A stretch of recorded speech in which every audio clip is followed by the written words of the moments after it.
1. Today I fucked up. Well, yesterday if we're being honest, but who's counting? 6 o'clock rolls around and my friend, whose name shall remain anonymous, graciously invited me over for dinner to make Thai food. We have done this once before and it turned out great, so naturally I am excited.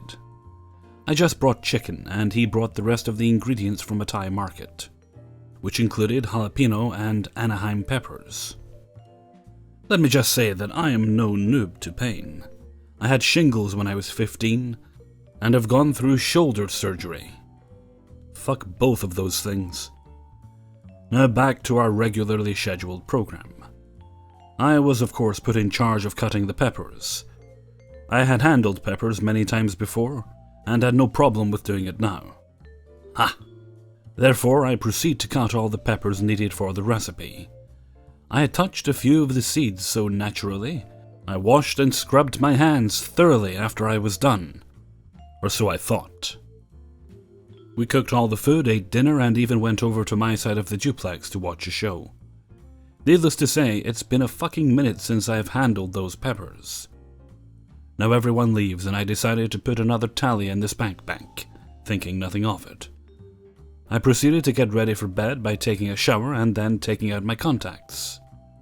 They say that 1 in every 20 jalapenos is hot. I found that 1 in 1,000 that had just a wee bit extra. There is also the possibility that the Anaheim pepper, depending on where it was grown, could have caused this fiasco as well. My eyes, of course, immediately start to burn when I take out my contacts. No problem, I stay calm, flush my eyes with saline solution, and they are back to normal in a few minutes. Then my hands start to get this lovely tingling sensation after washing my hands in hot water. It's just a guess, but I'm assuming the hot water opened up the pores in my hands. A wee bit later I noticed this small tingling sensation that started to creep over my knuckles and tops of my fingers. Then for the next 4 hours, it felt like I had been touched by Satan himself on an especially hot day in the fires of purgatory. If you haven't guessed, I had graciously gifted myself with the riveting, nay, the eternal feeling of pepper hands. Hooray! I tried everything. And let me just list a few of the wonderful but temporary remedies that I googled over the course of the very, very painful night. Milk, ice, water, soap, oil, alcohol, aloe, and yogurt. All of these work great whilst using them. But the moment you stop, the fiery tingles of Mordor's brief intermission ends, and happily resumes their embedded duties. This entire time, of course, I am worried that my poor egg roll will soon fall victim to the same fate that my hands had succumbed to, because of that most recent spank bank tally. Finally, I come across a solution: grease-cutting soap, some form of scrubbery, and the lovely sensation of hot water. I scrub and scrub my hands with a deep and disheartening sensation of pain on a level that I had not felt in many moons. It took 3 sessions of jalapeno-infused soap bubbles and olive oil treatments, but I had managed to vanquish 3 or 4 levels of pain from my poor phalanges. This left me at about a 4 on my pain scale, which allowed me to fall asleep. Luckily, when I woke up, my hands were feeling much better. My egg roll was still safe, and I had a newfound appreciation for how hot those suckers can be. Safety first, then teamwork, kids. 2. While I was in grad school, I worked in a rural hardware store, where we sold seeds by different spoon and cup sizes, and seed potatoes by the pound. A few different seed packets for flowers, but most of it was vegetables, and most of the folks were planting half-acre gardens, so they needed a lot of seeds. One particularly rainy spring, a lady came in and asked if we had any seed potatoes left. To those unfamiliar, seed potatoes are just regular potatoes that haven't been treated against sprouting, and are usually maintained in such a way that make it difficult for them to get the various diseases potatoes can get. You can grow potatoes from store-bought, but seed potatoes are supposedly hardier. Anyway, having never grown potatoes myself, and having sold 500 or so pounds, usually in 5 or 10 pound batches, because each potato can be used to start 5 or 10 plants easily, over a couple of years, I had never experienced the smell a rotten potato can give off. I was down on my knees with the bag, talking with the woman about her troubles with gardening that year. My garden was a virtual swamp, with my carrot seeds and lettuce all mixed up, my snap peas all screwed up due to the lingering moisture. I was saying as I reached deep into what had been the last 50-pound bag of seed potatoes we had. What I felt at first felt like gelatin. I was surprised, naturally, but moved my hand to grab another thing. Keep in mind, I'm talking to the woman in her Sunday best church garb, having a very pleasant conversation. I try not to display any displeasure, but it was a very strange thing. I wiggle my hand to find another potato to grab. This one sort of feels like dog shit. Fresh dog shit. Not overly giving, but not firm like old stuff. The bag is big. A 50-pound bag of potatoes, maybe 3.5 feet deep. So I put this one by the edge and continue talking with the woman while trying to find some seed potatoes. It seems I keep brushing up against that same gelatin potato, though. As I get the few, I thought, firm enough potatoes to the edge of the bag. I had the weighing basket next to me on the floor, and when I thought I had 2 pounds, what she asked for, started putting them in the basket while not even looking away from her. I'd done this lots of times. This was very late in the season, but it was a muscle memory thing. The look on her face when she saw them come out was scary as shit. A co-worker had come over to chat with her. She was a friend of his family, and I looked at him to figure out what was going on, thinking maybe he'd dropped his dong or something. He was looking at the basket. I looked at the basket. Folks, if you have never seen or smelled a rotten potato, it's one of the nastiest things you can imagine. My hand was in the basket of potatoes, and it was covered with all kinds of weird grubs. Not just white ones, but black ones and winged ones. One of the winged ones decided to take a trip past my face, whereupon I decided to swat at it. I flung some of the said gelatin on my face.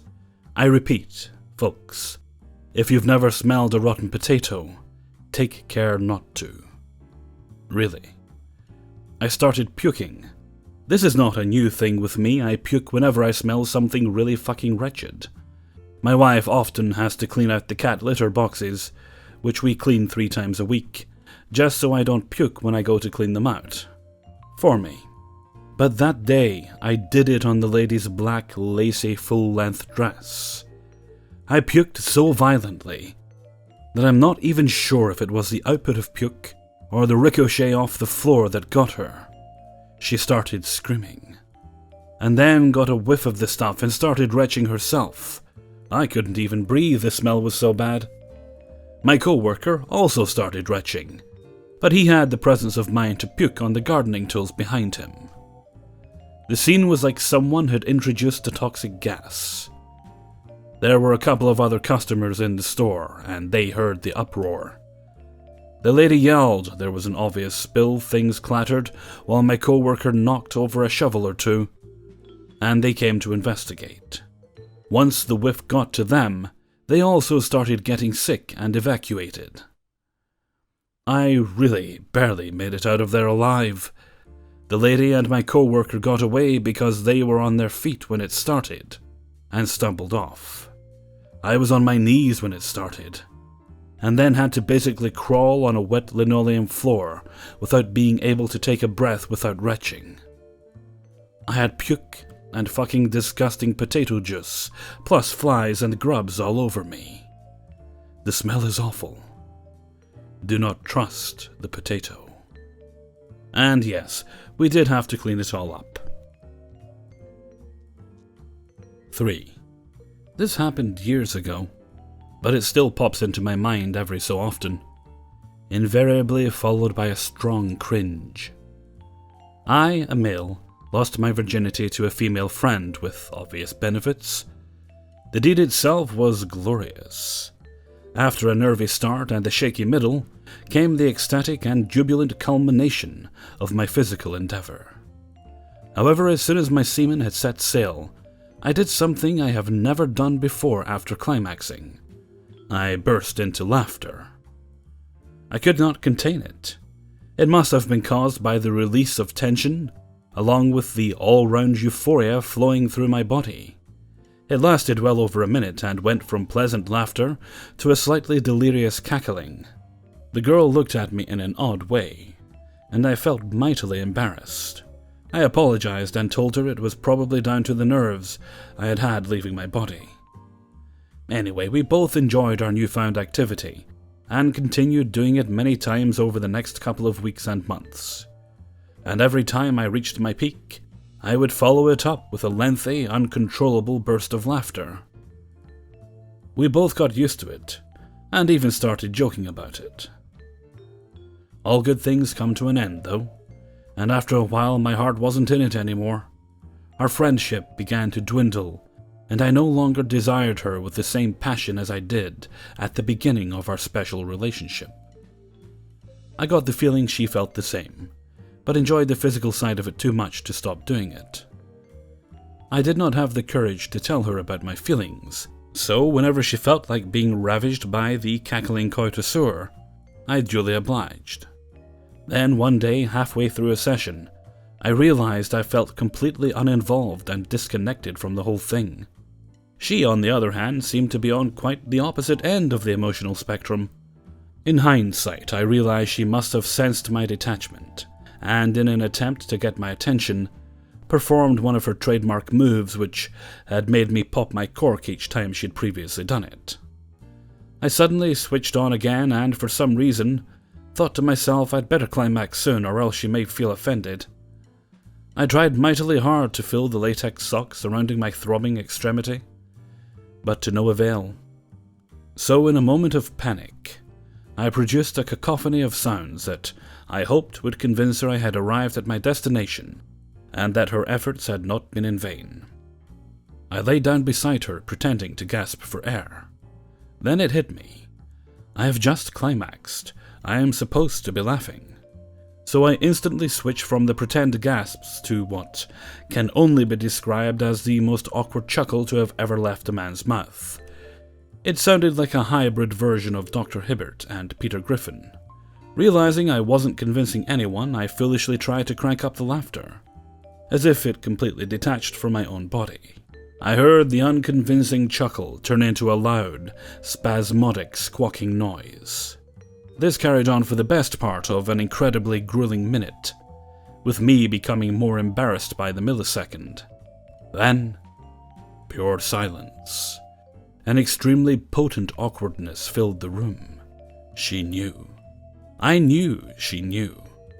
I stared at the ceiling, feeling like an absolute fool. She finally says, "You don't have to have sex with me if you don't want to." I cringe and tell her I do, honestly. Then, realizing I'm doing more harm than good by faking orgasms and lying to her, I tell her what has been going on in my mind. She, understandably, is annoyed by my lack of honesty. I try to explain to her that I was trying not to hurt her feelings, and that I didn't mean to upset her in any way.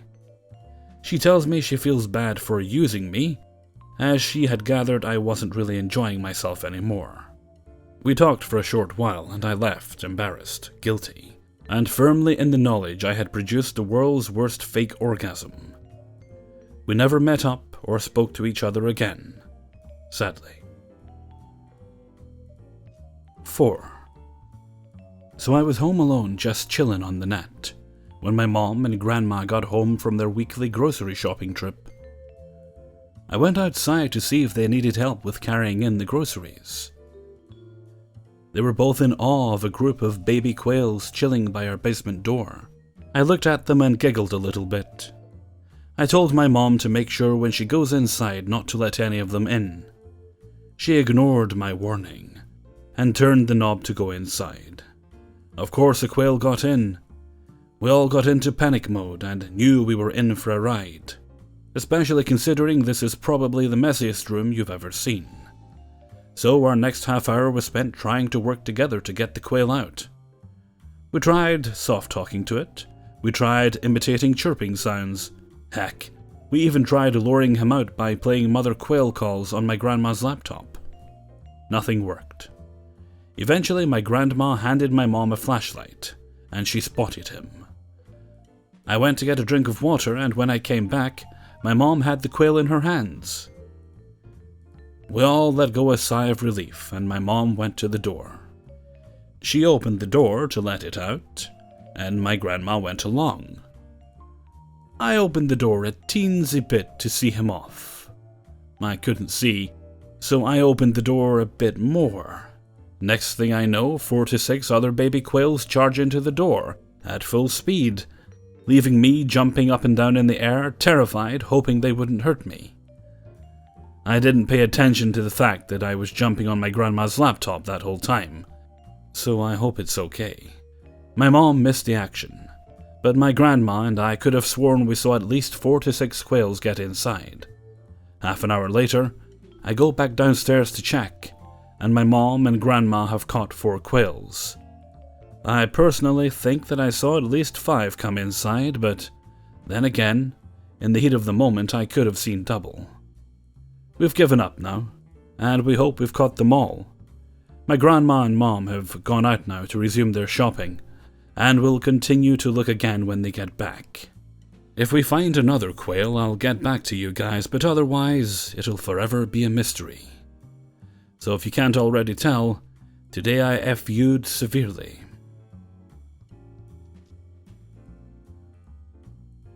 5. This was years ago during my freshman year of college.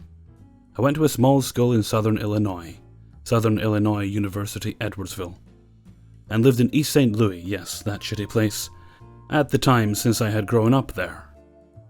This was right at the beginning of the school year. It was a very hot night, and if you know anything about the STL area, you know it's disgustingly humid because of the Mississippi River.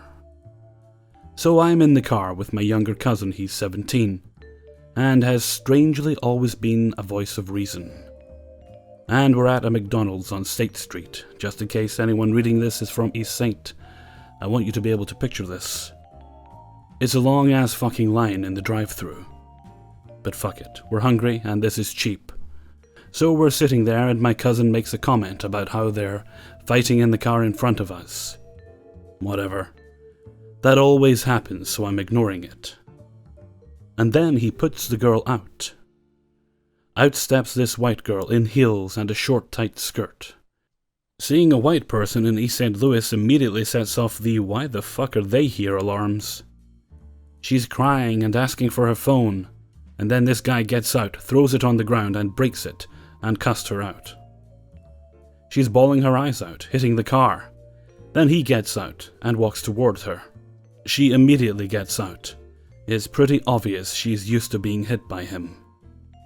So there she is, a white girl in East St. Louis late at night, and alone with no money and no way of contacting anybody. This shit just spells disaster for her, and I can't bear to see someone crying like that. So I start to get out of my car. My cousin immediately grabs my arm and says, "That ain't got nothing to do with us. It's none of our fucking business."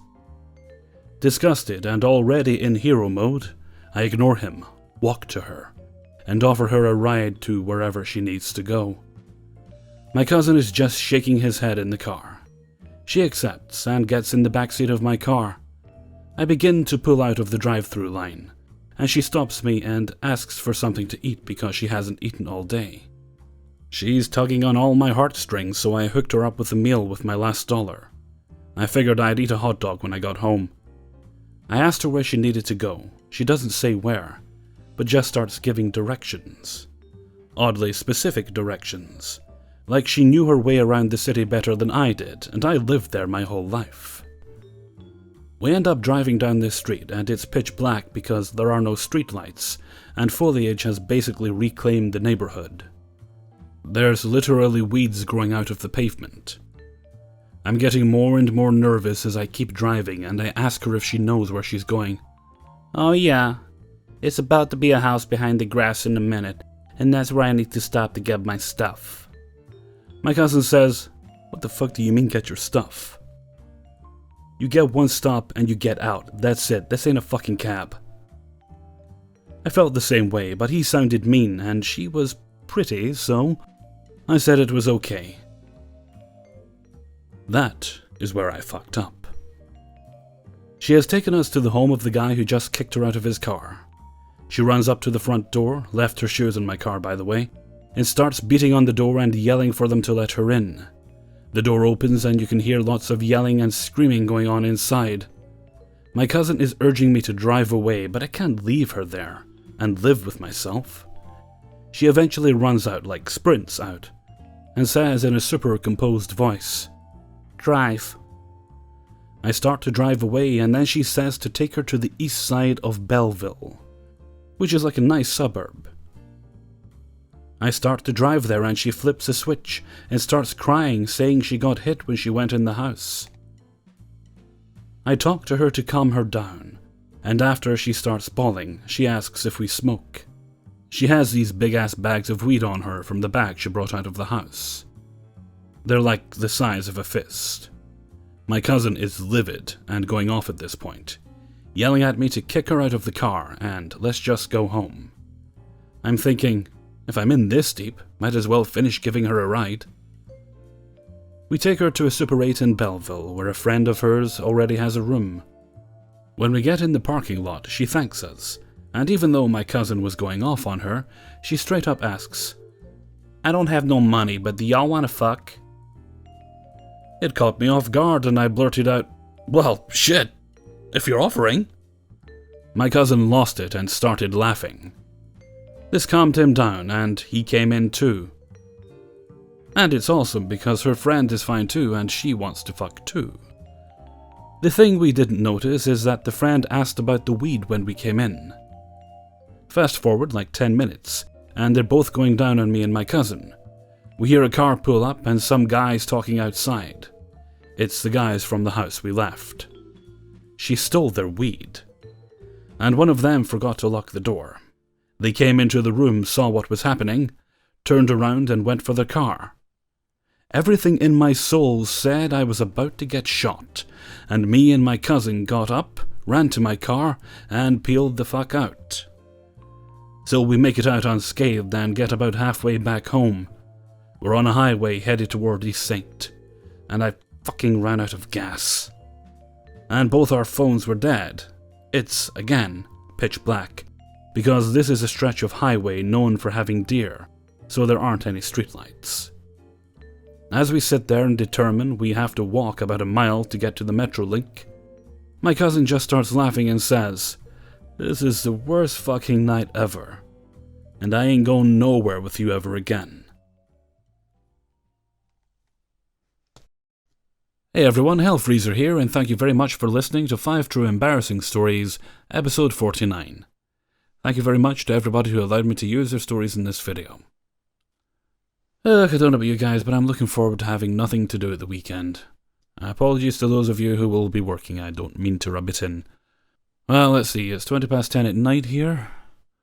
I've got to get to editing, sourcing images, try and figure something interesting to do with my thumbnails, because don't know about you guys, but I'm getting kind of bored with my thumbnails. I'm not going to start using creepy images because everybody does that, and I'll be honest with you, I see myself just as a narrator, not a horror narrator. That's why I do so many different things. I don't really want to start using the creepy pictures because I think things get kind of lost in the searches. When all the thumbnails have got the same kind of theme, things get lost. So at least mine stand out in that regard. But I'm still getting a little bored with this style, so I'll figure out something new. I might just change the text color, I might change the font. I might stop using dark backgrounds. We'll see. I'm not even sure myself. I'm going to be trying different things out. I did like a 3D, kind of slight 3D text on one yesterday. Well, we'll see what I come up with. Okay, so with that I'm going to head off for now. So until next time, thank you very much for listening, and take very good care of yourselves.